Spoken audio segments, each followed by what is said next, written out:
Hi, I'm Anupa Dasgupta from Role Model Rebels. Today we have Iwona Fluda, founder, Ministry of Creativity. Thank you so much for being here with us today.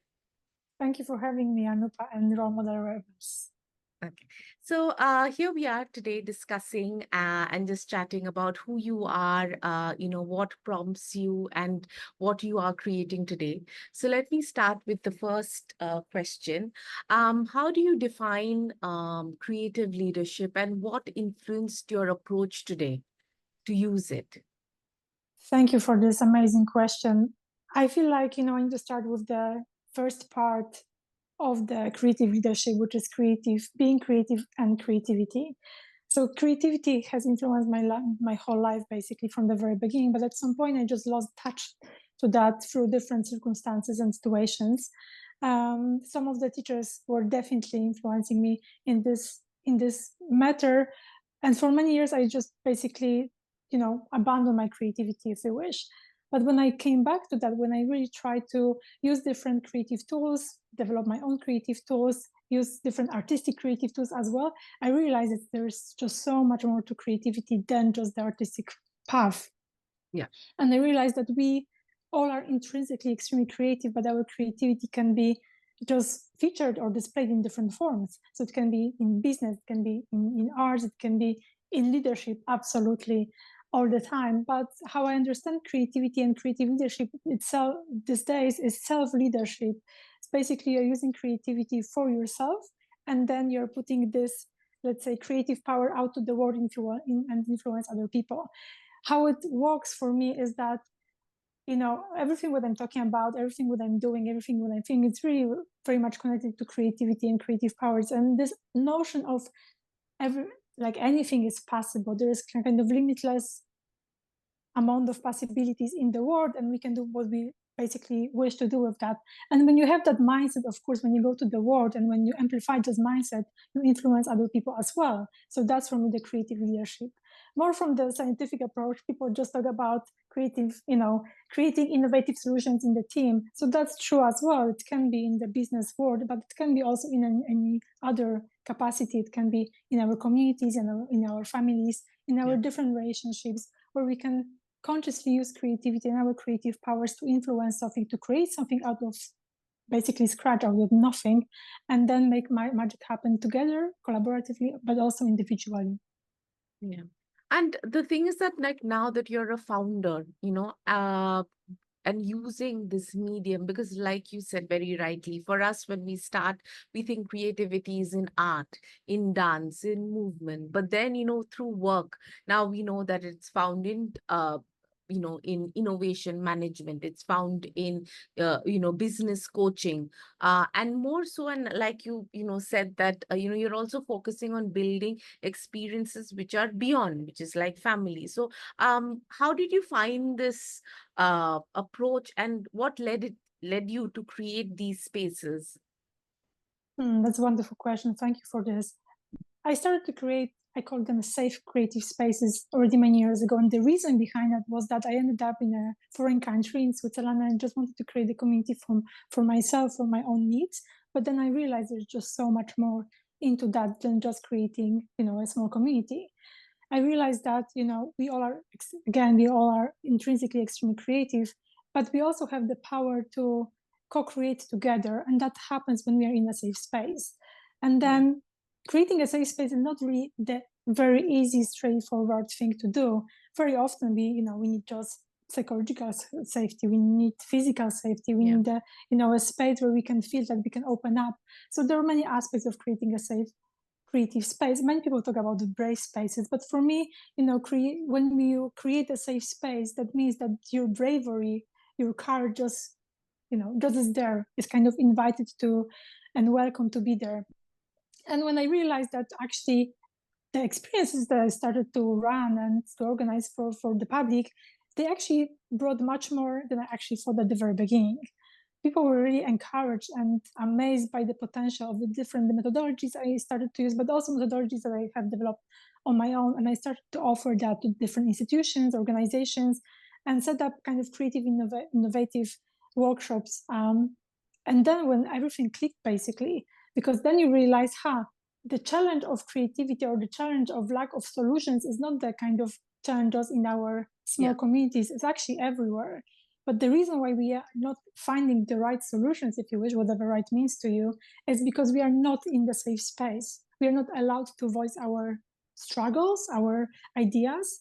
And that's, I think, the most important part for any organization, for any initiative, is to create a safe space where people can really be themselves authentically, and they can unleash their creative potential. They can bring forward all of the different juices and ideas and solutions they have, that otherwise wouldn't be there. So creating the safe space is the most important part. And then the magic really happens, just from that point. You create a safe space, people just share all of the different things that they have, available, and then they work together collectively on a solution.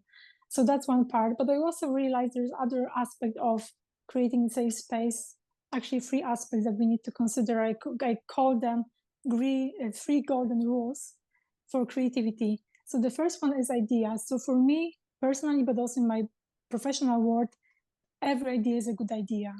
There's no such thing as bad ideas. And that's, again, the mindset thing. So every idea is a good idea. The second golden rule is sky, which means the sky is not the limit. And you can be very, very wide with your ideas. And the third one is trust, which means basically trust in yourself, trust in the process, trust in in your companions, in the community you're part of, but also trust that, I call it, what happens here stays here, where we basically, when we are in the trustful space, we know that we are working on something together, then we can also embrace more ideas.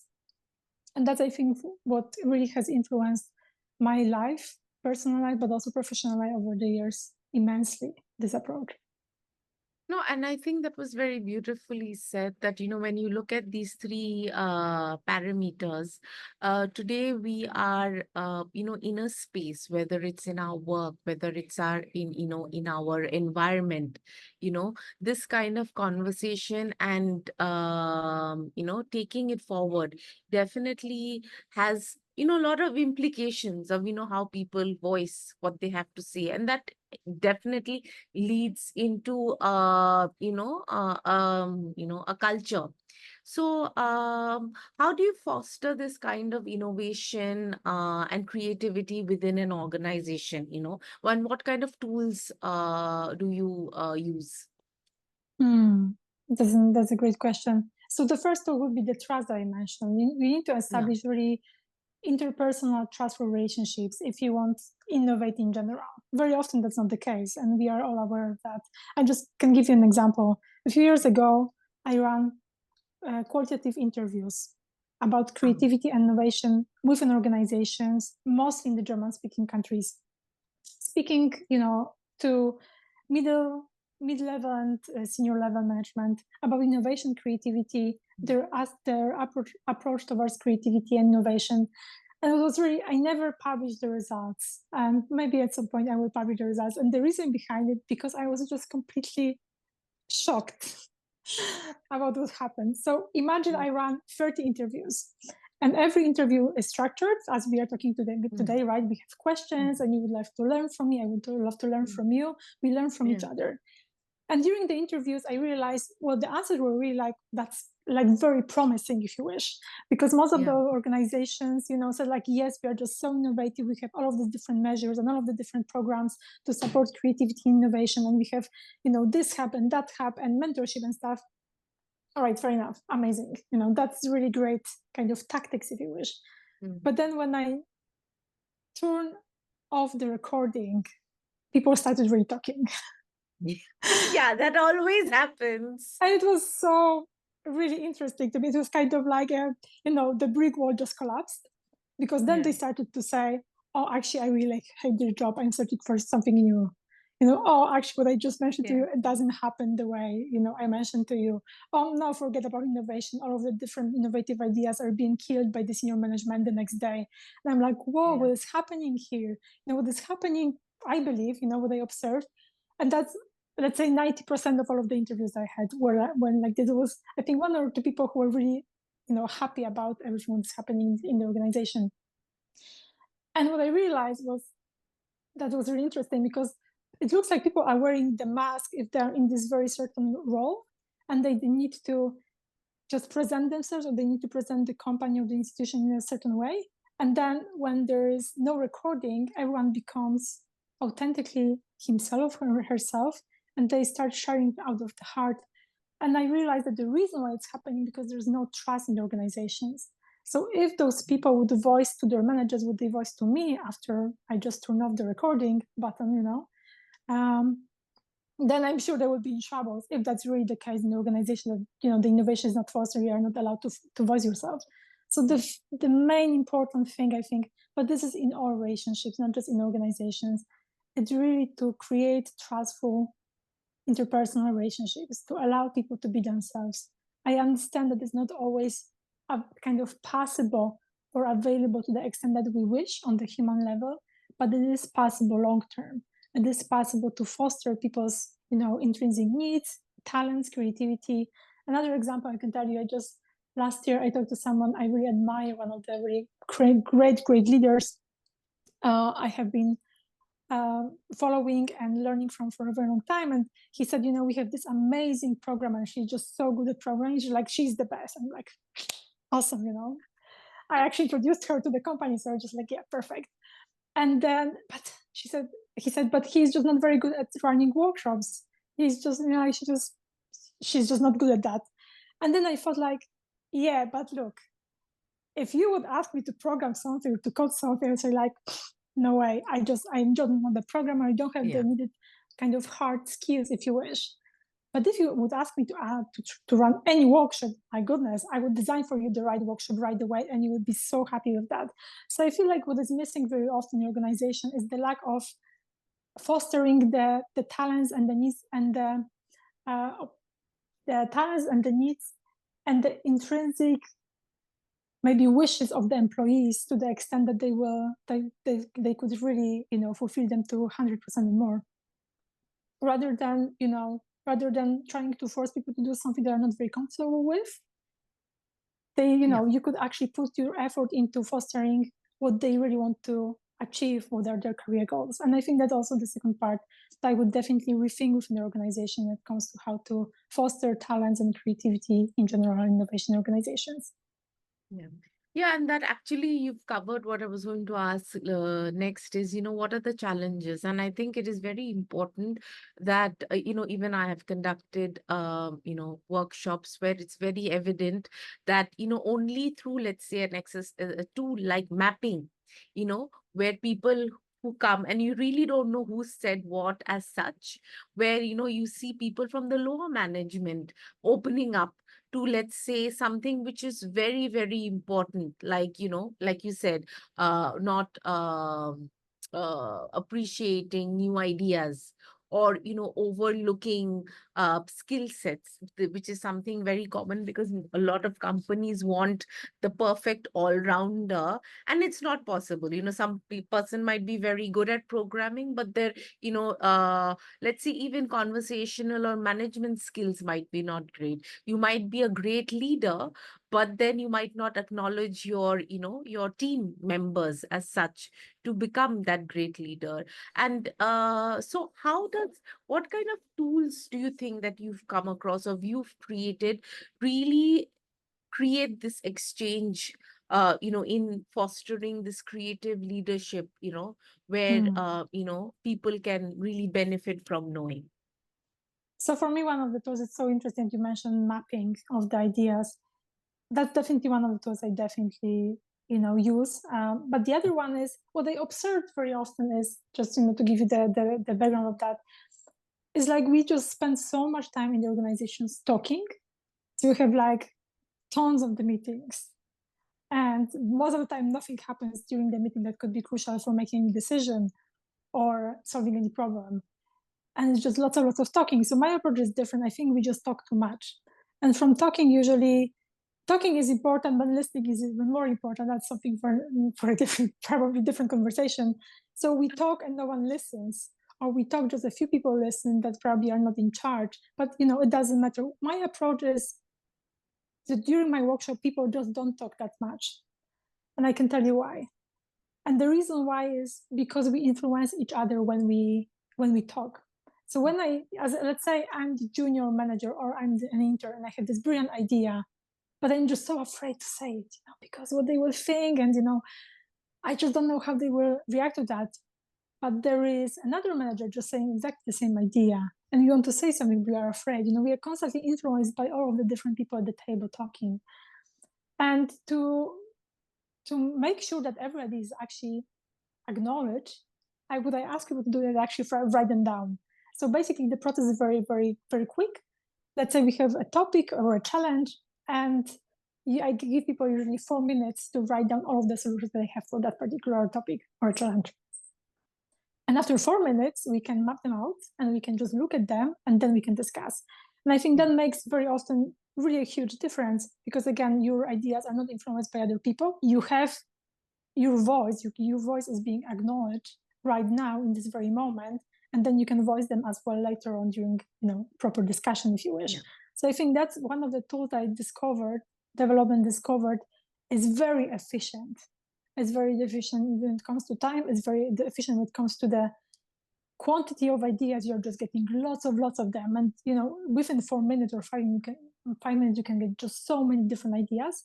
And then when you come back and kind of have a look at that, you are kind of discovering that the quality of ideas is just so rich, because they're just coming from different people, from different backgrounds, from different perspectives, that otherwise would have been overlooked at the table during a discussion, or maybe even not heard at all because of the lack of time.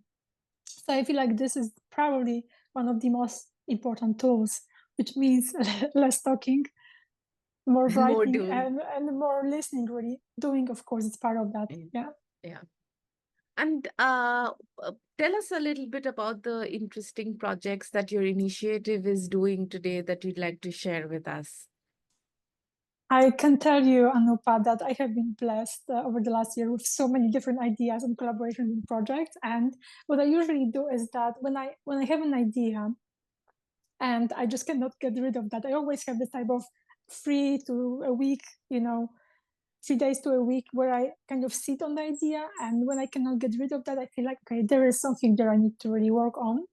And because I'm extremely action biased, I just create usually just prototypes. I talk to people and I try to discover different collaborations around different topics. And one of the recent ideas that came to me was that, I decided to create a moonshot project. And it came out from a conference this year. I went to Davos this year and I was speaking one of the events.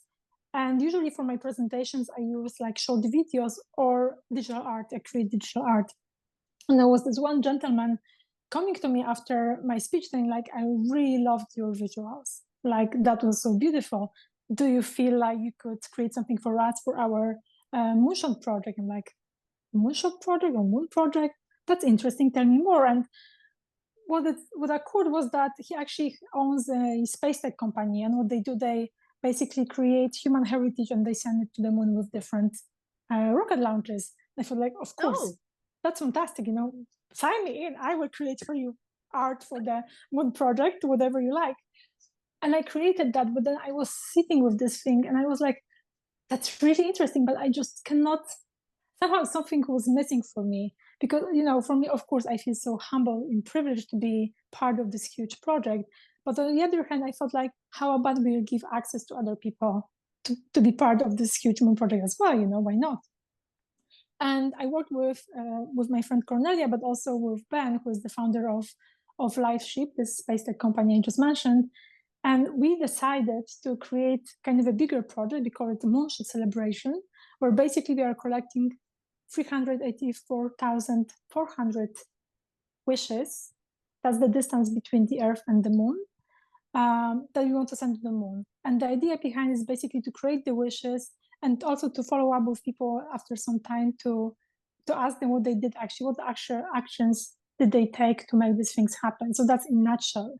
So we know that there's a long-term project and we are going to have multiple rocket launches for that. But that basically came from this very tiny idea from the seed. And I felt like, I feel like we need to have a campaign for creativity, unity, and hope, right now, especially after the pandemic. And I feel like this campaign is that for me.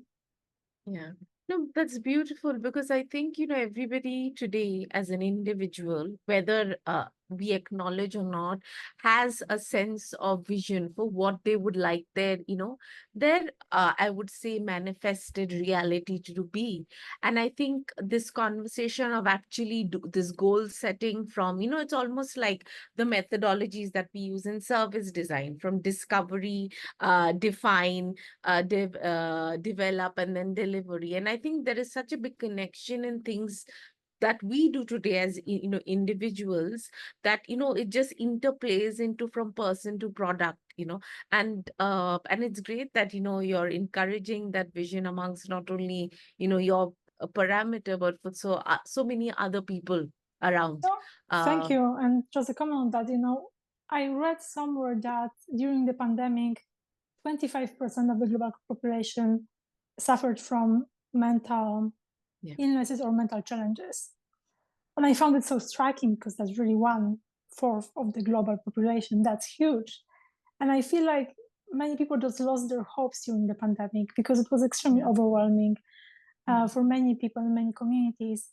And for me, coming also from my personal experience with long COVID, I can tell you that this project kind of kicked myself back, and maybe I kicked myself back with this project to the business and to envisioning better for the future as well. So it was also for me a project of hope for myself and for Yeah, my yeah, community. yeah, yeah. No, and I think that there is so much of relevance that it can also, like you said, for organizations, that innovation, because everybody within an organization comes with a certain mindset and a certain hope, which sometimes tallies with the let's say the ethos of the organization. Sometimes it doesn't. But how do you keep that growing, because everybody's there to add something, to be inspired. So that makes me go to my next question. How do you feel that what you've created helps people stay inspired, even yourself? Like, how would it work? Are there any ways or any thoughts that you could tell us that this is the way to just keep going on with this inspiration and creativity? Like inspiration is definitely important. I feel like especially in today's world when we are just so bombarded by everything possible, and it can feel very overwhelming in this digital world and all the different challenges and wars and stuff. I feel like inspiration, at least in my case, it really comes from my intrinsic world, from the trust that I have in myself, in the world, in the journey, in the community in general. But I know also, and that's actually what's changed over the years for me, because I always was thinking that inspiration and motivation is very important. I need to get, inspired and motivated all the time. But that's actually, pardon my French, bullshit, how I understand. Right now, this topic is rather, yes, I am constantly inspired, but I'm inspired by my actions. I'm just action biased. And I feel actions, determination, being consistent with our work, whatever it is, it can be tiny, it can be bigger, it can be, your hobby, it can be your professional job at the corporation. I feel like being consistent with your work, with what you are talking about, what you are delivering, and with your words, I think that's what makes me inspired, because I know that I can, and motivated because I know I can count on myself. I can count on my words, and I can count on my skills in general.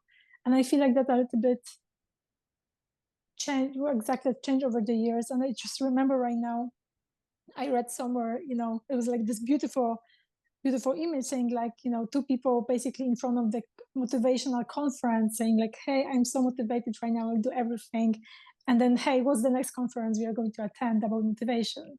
So it's not about this. We shouldn't go to conferences to get just motivated. We really need to work on ourselves and our kind of creative internal capacities to make things happen. And what comes with that, what I realized for myself, what has helped me a lot over the last years, is creating creative experiments. So basically, when I have an idea, I just create an experiment, I run, I test it. And what happens in this case, when we label something a creative experiment, is that you are basically taking off all of the pressure out of your shoulders. and you don't feel that the whole world pressure, and you don't feel like you need to achieve something or need to prove something. I don't need to prove anything. I just do these things because it's fun, and it's, if you wish, it motivates me, inspires me, action inspires me to make things happen. And that really has changed for me over the years. Yeah, and I think that that's such an important point, now with the Olympics going on and everybody glued in. There was one very important quote that has been floating around, which I saw was by Usain Bolt. He said that to run for that 4 seconds, I've practiced for 14 years. And I think that is something that we just keep forgetting. And, and building this creative, leadership, I think it is action, resilience,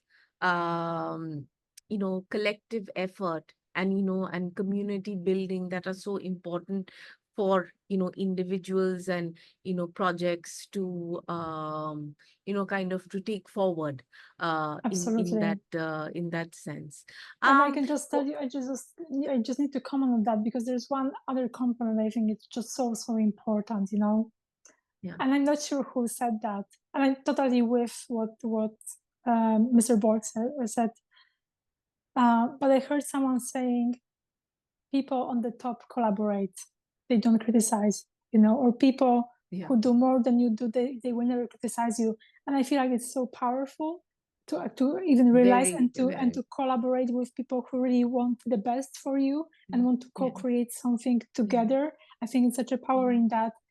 And that's why the power of, let's say, the community, but the power of the right people around you is just so important, because they can lift you up and they can help you, or they can bring you down very quickly. And that's the reason why I just root for everyone who creates whatever. You can create whatever you like. I just know how much time, energy, resources, love it takes to launch something like a business or a project. That's why yeah. my love is really for people who are making things happen and making their dreams come true. Yeah, amazing.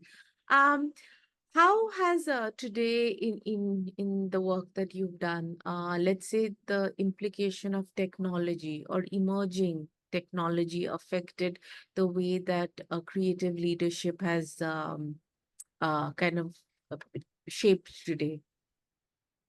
I think immensely, especially artificial intelligence. But artificial intelligence basically disrupts everything. So we are not here excluded in any type of leadership.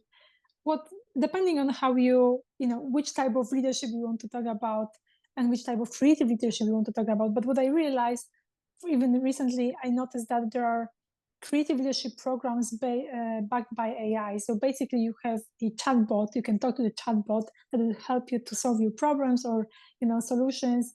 The organization Think, actually out of Amsterdam, created such tool, and I felt like that's really interesting, because right now it looks like we are using technology for good in so many different ways. We can use technology for good in so many different ways. That could be exactly this. It can be giving people the tools so they can rediscover themselves, they can rediscover their creative capacities, or they can ask difficult questions.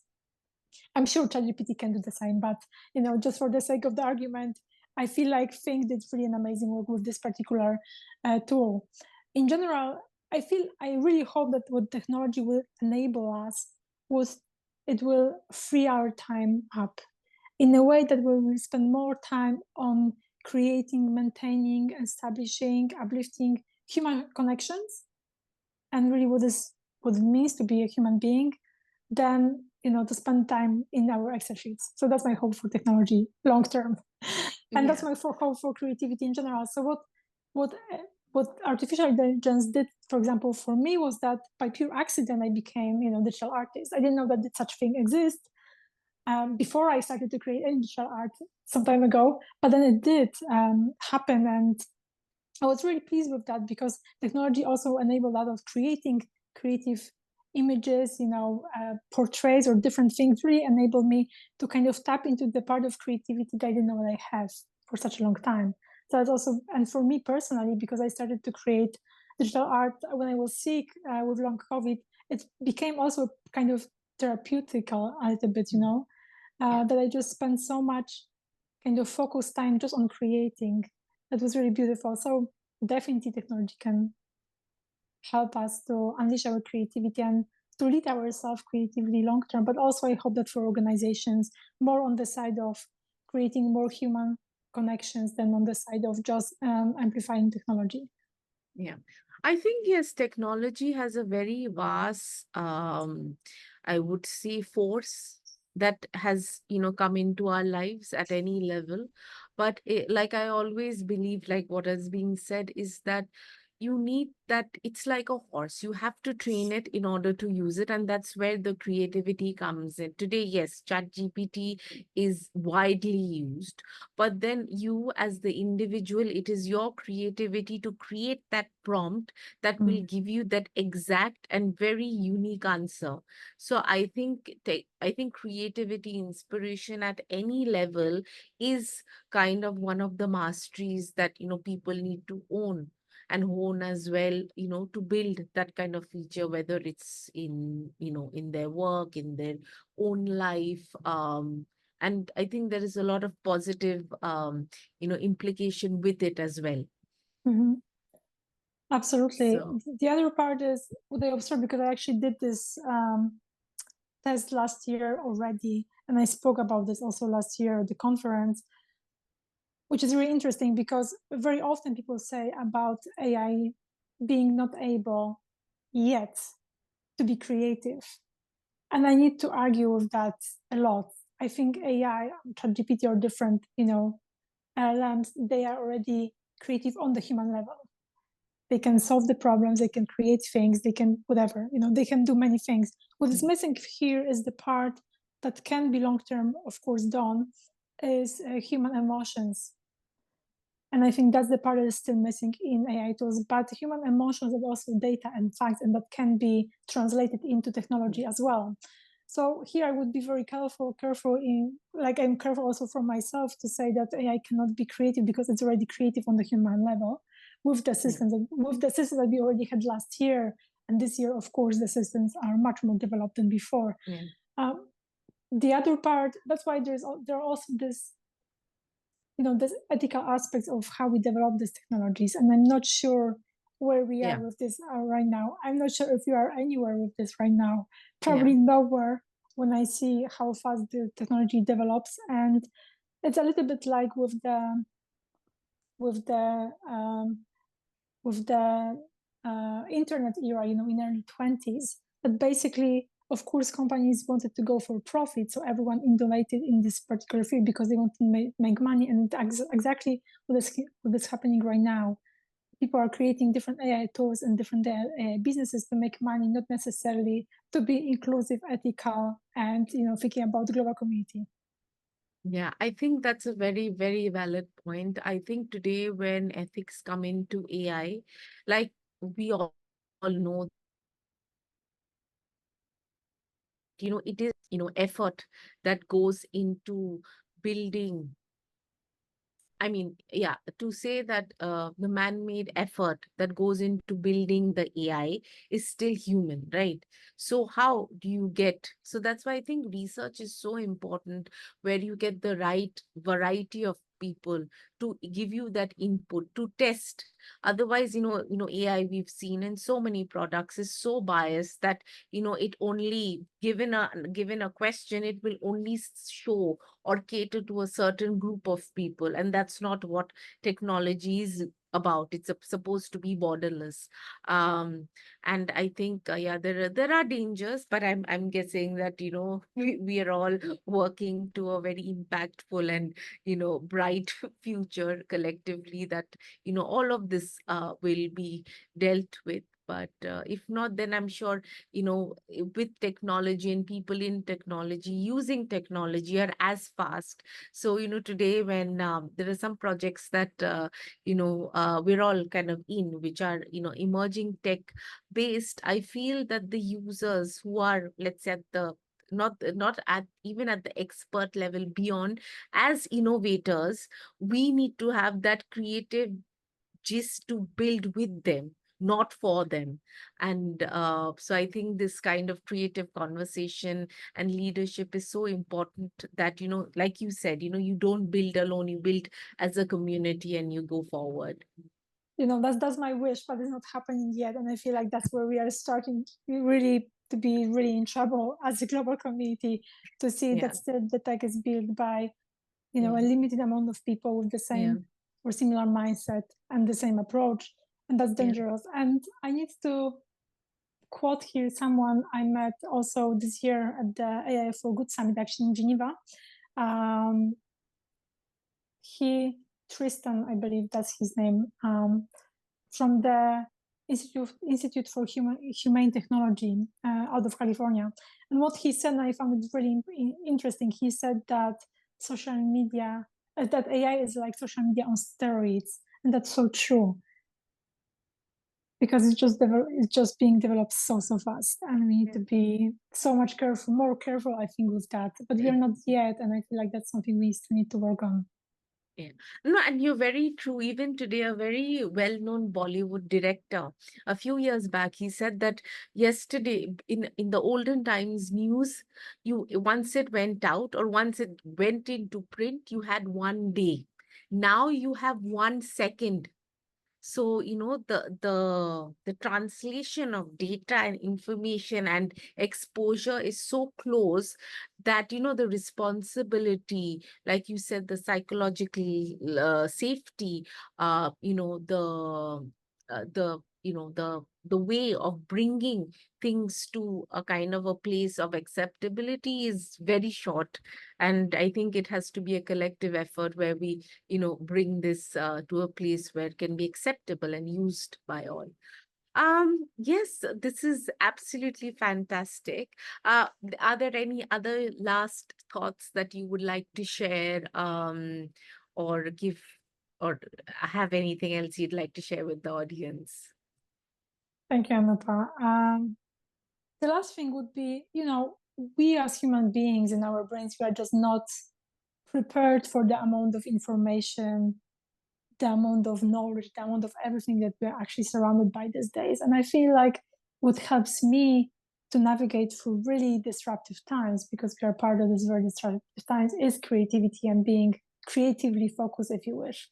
And I wish that for everyone to really find time to unleash their creative potential in many different domains. It doesn't have to be the artistic domains, but kind of to see beyond technology, to see maybe more into our humanness, if you wish, into our inner potential. Because I feel like long term that's something that will help us to stay resilient and to stay focused also in times when we really need to make important decisions for ourselves, but for our communities and also for our global community. Yeah, very So true. keep on creating. Great. And how do people reach out to you? You can find me on LinkedIn. That's the best actually channel where I am Okay, at. do you just want to shout out your URL for people to just grab it and reach out to you immediately after hearing this fantastic interview? Sure. So I'm actually my URL is very easy. It's actually my surname at the end of the of the LinkedIn.com. It's Okay, Fluda. great. Yeah. Okay, okay, great. Thank you so much, and we hope this has been as exciting for you as for us. And yes, see you soon. And Thank you. everyone, catch the interview. It's fantastic.